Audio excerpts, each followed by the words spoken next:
Tidak juga, ya kan? Biontrin hanya dijalankan oleh bapak-bapak aja? Enggak, salah. Biontrin hanya dijalankan oleh wanita-wanita saja? Salah juga, ya kan?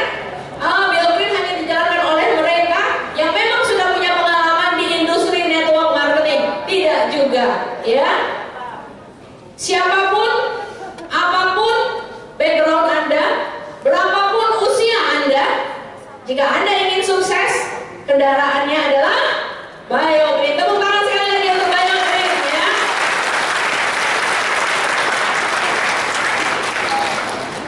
Ada pepatah mengatakan bahwa orang sukses kelebihan satu cara, orang gagal kelebihan satu alasan. Tepuk tangan dulu dong, ya. Seperti saya katakan tadi, bukan hanya mereka yang sudah punya banyak pengalaman di industri network marketing lah yang bisa berkibar di BioGreen, atau mereka yang sudah usianya sekian yang bisa berkibar di BioGreen. Tidak. Ada seorang muda juga, masih sangat muda.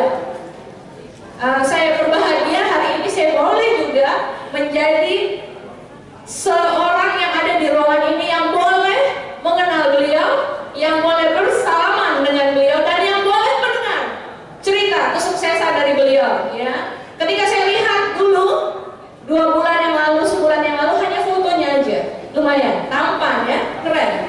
Kalau diajak selfie boleh, wow, bener ya. Tapi nggak kalah keren bonusnya. Setuju?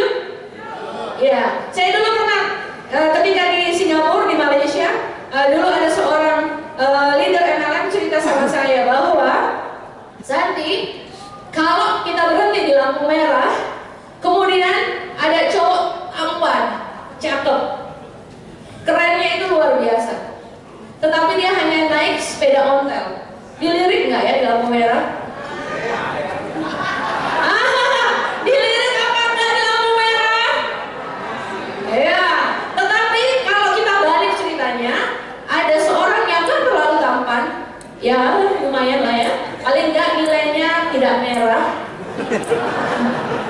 Kemudian mengendarai mobil mewah. Ketika kita berhenti di lampu merah, kita lirik nggak? Tetapi kalau saya padukan ceritanya, tampan, ya, keren, kece, ya, mengendarai mobil mewah, berhenti di lampu merah, dilirik nggak? Lirik nggak?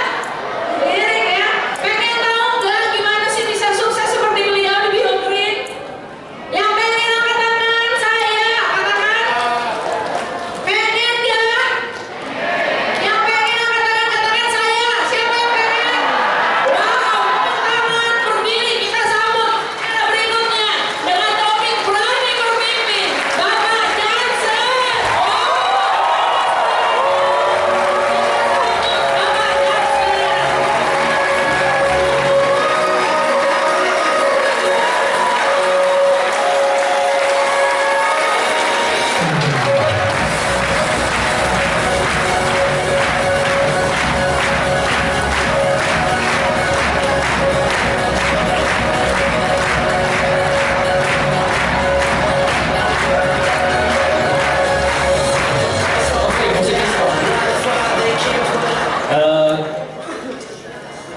Perkenalkan lagi, nama saya Jansen. Kalau tadi kan yang bicara di depan semua tuh kata Pak Hendra pendekar MLM semua. Jadi saya perkenalkan lagi bahwa saya ketika join ke bisnis jaringan belum pernah mengerjakan bisnis jaringan sebelumnya. Di sini membuktikan bahwa tidak hanya orang yang sudah pernah menjalankan bisnis jaringan untuk bisa berhasil di bisnis jaringan. Cuma saya pengen definisi lagi, apakah saya sudah cukup berhasil ya dalam jalan bisnis jaringan? Apakah sudah cukup berhasil ya?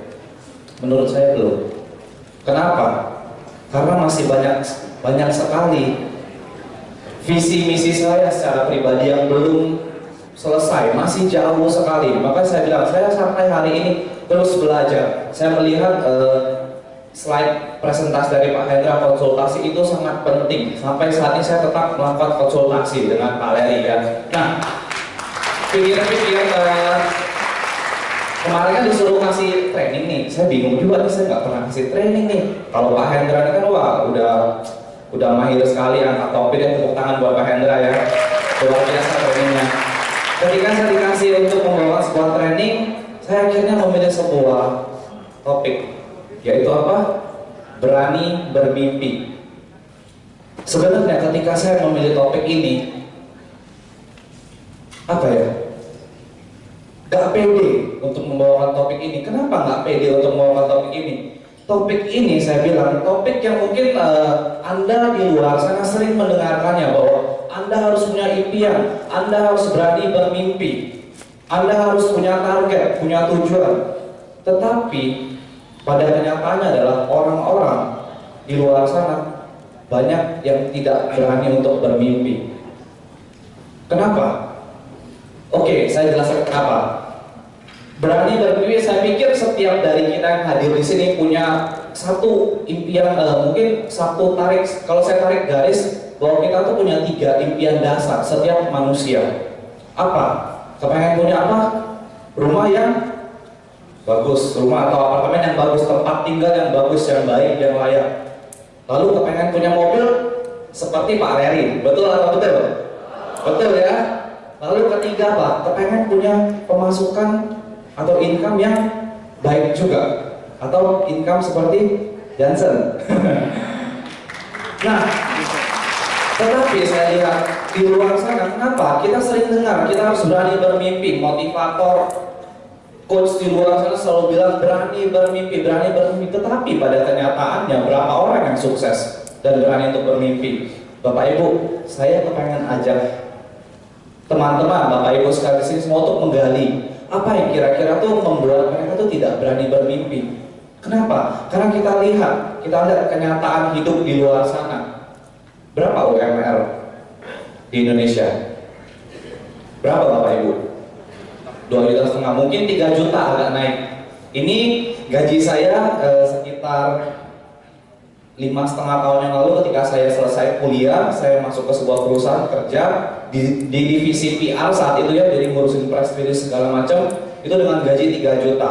Sewa kos 1,5 juta. 1,5 juta mau ngapain lagi? Buat di Jakarta mau ngapain? Gak cukup buat makan.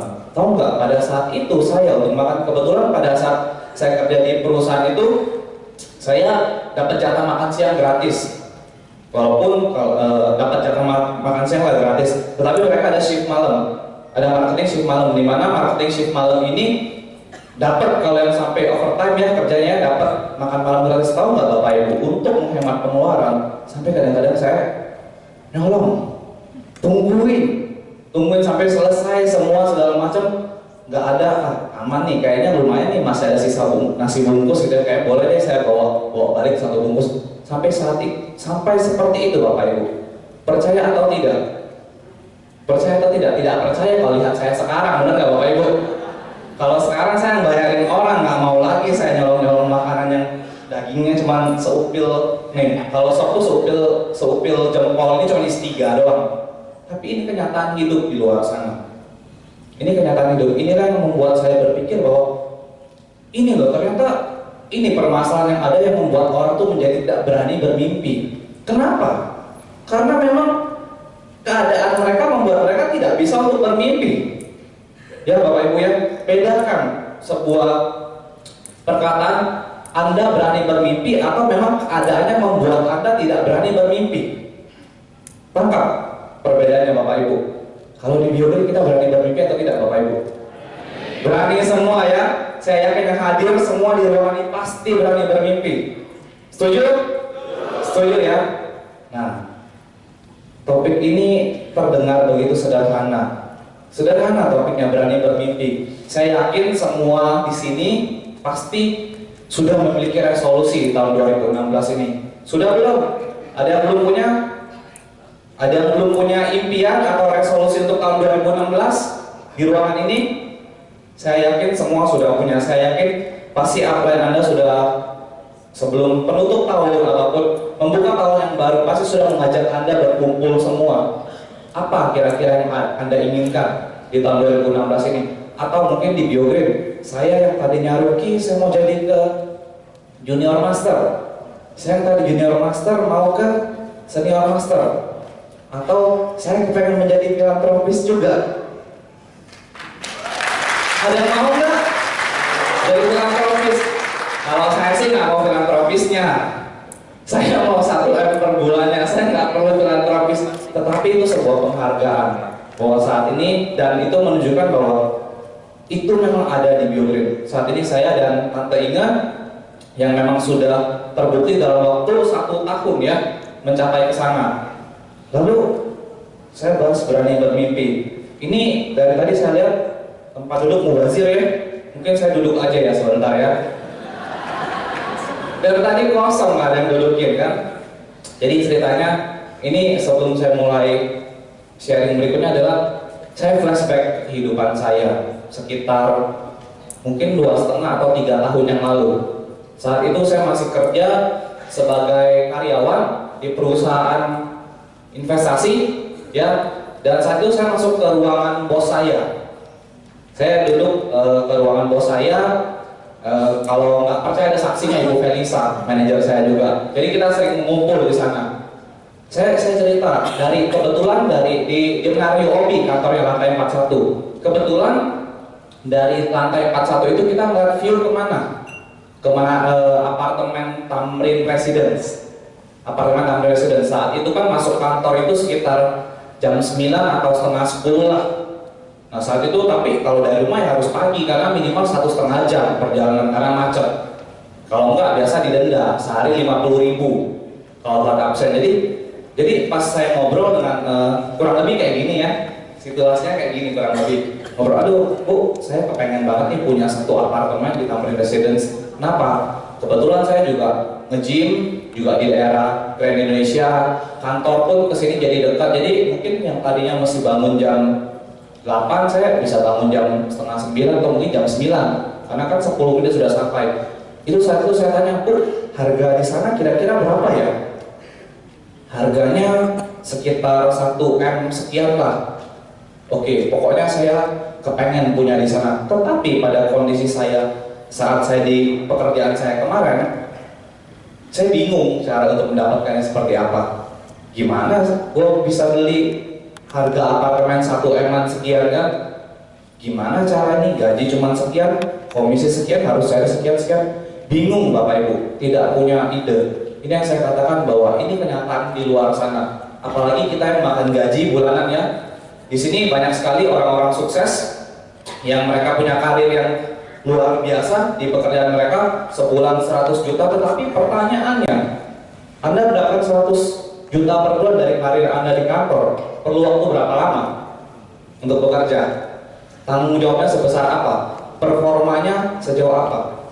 Tetapi sekali lagi saya bersyukur, saya flashback, Pak Leri 1,5 tahun yang lalu mengajak saya ke bisnis yang luar biasa. Dalam waktu 1,5 tahun, yang impian tadi apartemen 1 M, ternyata saya dapat apartemen 5 M. Luar biasa dia ternyata. Belum selesai ternyata.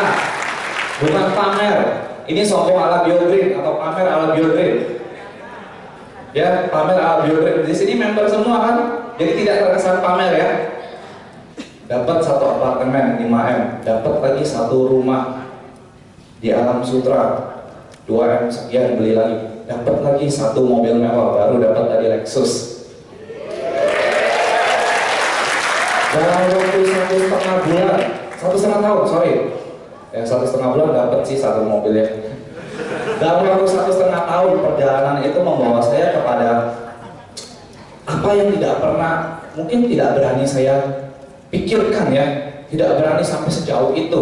Kalau saya sih tipe orangnya yang kata orang tuh benar, bermimpilah setinggi mungkin ya, setinggi langit ya. Tapi kalau saya jadi orang, ketika saya bermimpi, saya melihat kondisi saya bahwa saat ini saya segini, oh impian saya berikutnya saya kepengen. Jadi saya bertahap, oke? Nah, jadi itu luar biasa. Dalam waktu perjalanan 1,5 tahun, bisnis ini telah membawa perubahan yang sangat luar biasa pada kehidupan saya secara pribadi. Dan yang pasti perubahan pada kehidupan saya ini tidak terjadi pada saya sendiri. Kenapa? Sistem bisnis kita adalah sistem bisnis jaringan, dimana kalau di bawah kita sukses, kira di atas pun akan ikut kecipratan Bapak Ibu. Kata Pak Hendra tadi, tambah kedalaman dan kelebaran ya. Jadi seperti itu, tanpa dibawa melebar dan mendalam, tidak akan ada kami yang ada di sini. Nah, saya di sini mungkin akan sedikit share. Sebenarnya apa yang akan saya sharekan ini semua hal-hal yang sederhana. Mungkin ketika Bapak Ibu baca, oh saya sudah sering melakukan, tapi saya mungkin cuma merimain kembali tentang apa sih, apa yang harus kita lakukan untuk mencapai sebuah titik kesuksesan, untuk mencapai suatu breakthrough, terobosan dalam hidup kita. Siapa yang tidak mau mengalami breakthrough tahun 2016? Semua mau ya? Kita semua sudah punya resolusi, punya impian. Ada 3 prinsip dasar yang saya catat, yang saya baca, saya catat, saya pilah segala macam ya. Apa? Pertama, Anda harus berani menaikkan standar hidup Anda. Anda harus berani menaikkan standar hidup Anda. Apalagi Anda yang sudah join BioGreen, tidak terbatas dibayarnya. Kita harus berani menaikkan standar hidup kita. Kenapa? Sekarang standar hidup saya adalah, kalau Pak Prasadi bilang, sekarang saya kalau ke mall, restoran, ketika pilih makan masih lihat sebelah kanan ya. Sekarang coba tahun ini, naikkan standar hidup Anda, lihatnya sebelah kiri aja. Setuju nggak? Itu salah satu cara contoh menaikkan standar hidup. Bayangkan Bapak Ibu, itu contoh kecil. Coba contoh yang lebih besar. Kalau kemarin beraninya cuma lihat ke showroom Honda, sekarang coba ke showroom apa? Ke showroom Porsche, Mercy, BMW. Naikkan standar hidup Anda. Standar hidup tidak berbicara tentang uang kecil. Standar hidup ini tergantung standar yang sudah Anda miliki. Tetapi Anda berani naikkan standar tersebut. Bayangkan Bapak Ibu, setiap hari secara konsisten Anda menjalankan hidup sesuai dengan standar yang sudah Anda naikkan. Lihat efeknya 1 tahun kemudian. Betapa luar biasa perubahan yang akan terjadi dalam hidup kita. Lalu langkah kedua apa? Nah, ini salah satu yang poin ketiga. Ubahlah mindset atau keyakinan yang membatasi pikiran Anda. Kenapa? Ketika Anda sudah mengubah standar, Anda telah menaikkan standar. Oke, tahun ini saya mau seperti ini, tahun ini saya harus seperti itu, tahun ini saya harus menjadi ini. Siapapun bisa jadi apapun di sini. Tetapi Anda telah men-set standar Anda di dalam diri Anda, keyakinan Anda, mindset Anda, pikiran Anda, hati Anda tidak mendukung. Nangkap maksud saya? Bahwa Anda tidak yakin, Anda tidak believe pada diri Anda bahwa Anda bisa mencapai hal ke sana. Anda tidak berhasil meyakini diri Anda sendiri bahwa Anda bisa hidup sesuai dengan standar yang sudah Anda naikkan. Ini sangat krusial Bapak Ibu. Kenapa? Ketika Anda tidak berhasil meyakini apa yang Anda sudah buat, ini akan justru balik menghancurkan Anda. Kepada apa? Kepada kekecewaan, keputusasaan, ditolak, 2 orang, down. Ini bukan visi saya. Seperti ini. Titik kedua yang sangat perlu kita lakukan. Ubahlah keyakinan Anda yang membatasi diri Anda. Anda sudah naikin standar Anda. Yakini bahwa standar itu dapat Anda lakukan. Makanya di poin pertama saya bilang, buatlah sekiranya standar yang memang masih masuk logika, memang masuk akal, memang yang masih dapat Anda kejar, khususnya mungkin dalam tahun ini, sesuaikan dengan resolusi Anda. Ya, karena kalau kita bikin sebuah standar yang terlalu tinggi, nantinya stres tuh Bapak Ibu. Tapi nggak apa-apa, ntar ada produk Bioma ya Pak Leri ya. Untuk anti stresnya, tepuk tangan buat produk kita yang akan launching. Setelah 2 poin ini, nah ini kita mulai masuk. Sudah naikin standar, udah yakin pasti akan berhasil untuk menjalankan standar tersebut. Lalu langkah berikutnya paling penting, poin ketiga apa? Ubah strategi Anda yang di tahun 2015 kemarin, atau ubah strategi Anda yang sudah Anda jalankan 5 tahun kemarin. Ubah semua, mulai perbaiki. Mulai setiap awal tahun dan akhir tahun saya siarkan bahwa review apa yang sudah saya lakukan di 2015. Mungkin pada saat 2015 ada sesuatu yang tidak tercapai dalam impian Anda, belum semua tercapai di 2015. Mulai review, mulai revisi. Kenapa saya tidak berhasil mencapai titik ini? Kenapa saya tidak berhasil sampai di garis finish yang saya yakini? Mulai review, revisi, perbaiki, lakukan perbaikan. Lakukan perbaikan terhadap apa yang ingin Anda lakukan. Mulai ubah strategi Anda di tahun 2016. Ubah strategi seperti apa? Oh, mungkin kemarin saya karena saya sampai di junior master, mungkin saya kemarin presentasi seminggu, misal ini contoh ya, misal saya presentasi kemarin seminggu cuma 2 kali. Mungkin tahun ini Anda kepengen naikin standar Anda, mulai lakukan strategi, tulis planningnya, bahwa minggu ini, mulai tahun ini saya ingin konsisten. Ingat, tetap ada konsistensi ya, bahwa seminggu mungkin saya mau naikin presentasinya setiap hari 4-5 kali. Atau mungkin kenapa grup ini tidak berkembang ya? Oh, mungkin karena grup ini kurang mendapatkan grup meeting, kurang mendapatkan materi dari grup meeting, atau kurang mendapatkan informasi-informasi berguna lainnya, atau kurang mendapatkan motivasi atau semangat, atau mungkin grup saya ini rata-rata kurang datang ke pertemuan untuk mencas dirinya. Mulai lakukan revisi, ubah strategi Anda, ubah rombak total. Untuk tujuannya apa? Untuk balik ke poin pertama, agar kita bisa menjalani hidup sesuai dengan standar yang sudah kita naikkan. Oke, ini 3 prinsip dasar. Kalau kita baca begitu simpel ya. Kalau saya ngomong di depan sini simpel nggak? Terdengar mudah ya. Bapak Ibu, teman-teman, halo, halo, halo, hai ya. Ketahuan rajin training yang ngomong hai. Karena kemarin kita sempat pada saat training kita undang Pak Krisna Mukti, jadi kalau dia bilang halo dibalas hai. Ini yang rajin training pasti. Nah, apa yang saya siapkan 3 poin ini mungkin sangat sederhana kedengarannya, tetapi coba malam ini Anda balik, Anda renungkan.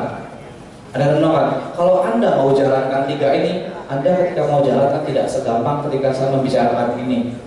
Kenapa? Butuh sebuah konsistensi, butuh sebuah pengorbanan, butuh sebuah pengorbanan waktu terutama ya, bukan uang di Biogreen, pengorbanan waktu itu sungguh diperlukan dalam jalan bisnis jaringan. Nah, setelah kita melakukan 3 strategi ini untuk mencapai apa yang kita impikan, kira-kira ada sharingan lain nggak yang ingin saya sampaikan? Masih ada 1 poin lagi Bapak Ibu. Apa? Ada 5 aspek yang sekiranya menurut saya setelah saya baca, saya belajar bahwa, dan ini teraplikasikan pada kehidupan saya, bahwa ada 5 aspek yang menurut saya juga sederhana, yang bisa membantu kita untuk memperbaiki kualitas kehidupan pribadi kita. Aspek pertama, ini aspek yang paling penting, karena ini aspek dasar. Penguasaan apa? Penguasaan perasaan Anda. Penguasaan perasaan Anda. Saya kasih contoh. Seorang cewek saya sebut, seorang perempuan ingin menjalani diet.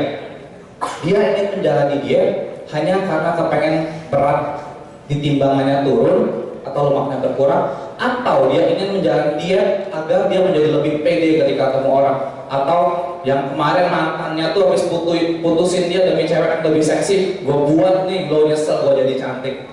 Nah, tapi kita harus menguasai apa motivasi dasar perasaan kita. Kenapa? Dengan kita mampu menguasai perasaan. Kalau saya bilang ini perasaan, ini hati dan pikiran akan nyambung ya. Kalau kita berhasil menguasai hati dan pikiran kita mulai terlatih untuk apa? Untuk menganalisa apa yang menjadi kelemahan diri kita. Apa sekiranya kelemahan yang mungkin membuat kita akan menjadi down. Tetapi ketika kita mulai menguasai perasaan kita juga, kita tahu apa motivasi dasar kita, why. Jadi kita ada why di dalam hati kita, ada kenapa saya harus melakukan ini, kenapa saya harus menaikkan standar saya, kenapa hidup saya harus berubah. Ketika Anda berhasil menguasai hal positif ini, mengisi why, kenapa saya harus sukses, kenapa saya harus menjadi lebih baik 2016 ini, yakinkan Bapak Ibu bahwa impian Anda di 2016 atas izin Tuhan akan tercapai semua dengan lebih baik. Tujuannya mencari di dalam ini apa kelemahan dan kelebihan Anda, fokuskan pada kelebihan Anda. hindari yang menjadi kelemahan Anda. Lalu aspek kedua yang tidak kalah penting di sini apa? Penguasaan fisik. Tentu untuk semua menjalankan apa yang telah kita planningkan, kita butuh fisik yang sehat. Pernah mendengar istilah adalah gigi ini adalah tempat kita menggali kuburan kita sendiri. Pernah dengar?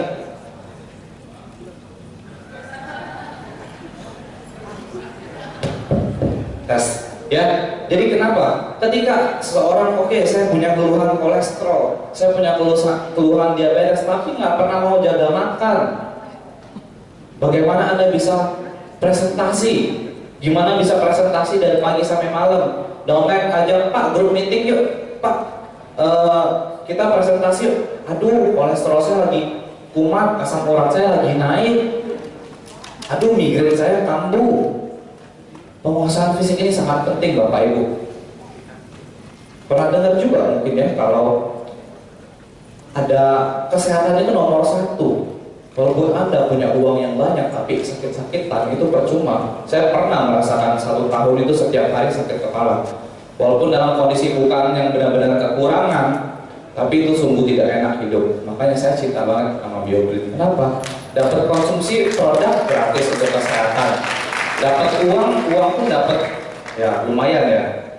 Jadi penguasaan fisik ini pun salah satu hal yang harus Anda perhatikan ya, untuk meningkatkan performa Anda di 2016. Lalu ketiga, penguasaan hubungan. Hubungan paling pertama apa yang harus Anda kuasai? Hubungan diri Anda. Hubungan dalam diri Anda. Kenapa? Karena banyak orang, banyak sekali kejadian saya ketemukan di lapangan bahwa mereka mengalami trauma.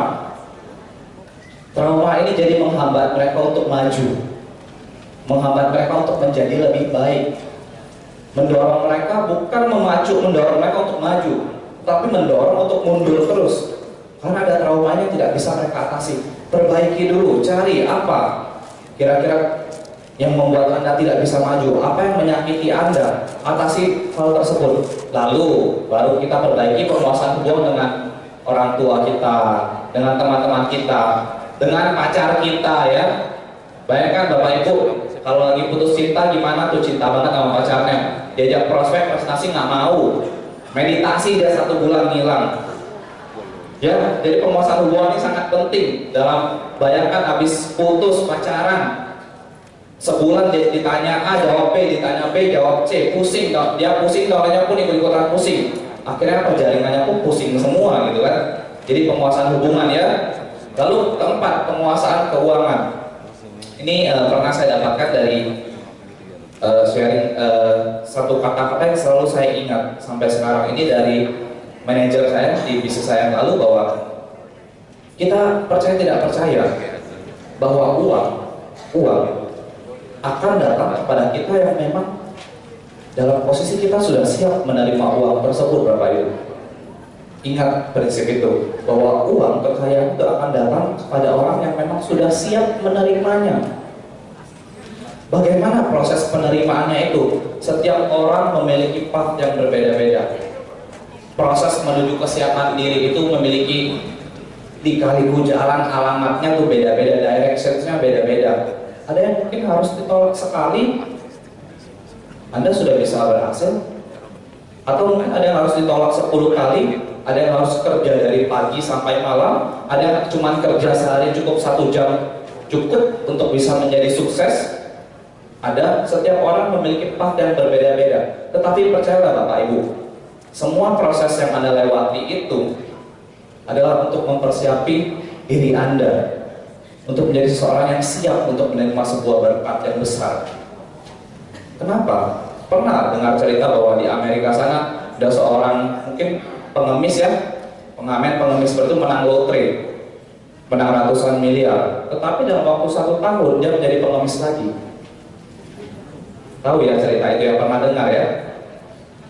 Dalam waktu 1 tahun menjadi pengemis lagi. Kenapa? Karena dia tidak siap untuk mengelola uang tersebut, tidak siap untuk menerima berkat sebesar itu. Dan sekali lagi saya bilang, penguasaan keuangan ini kenapa?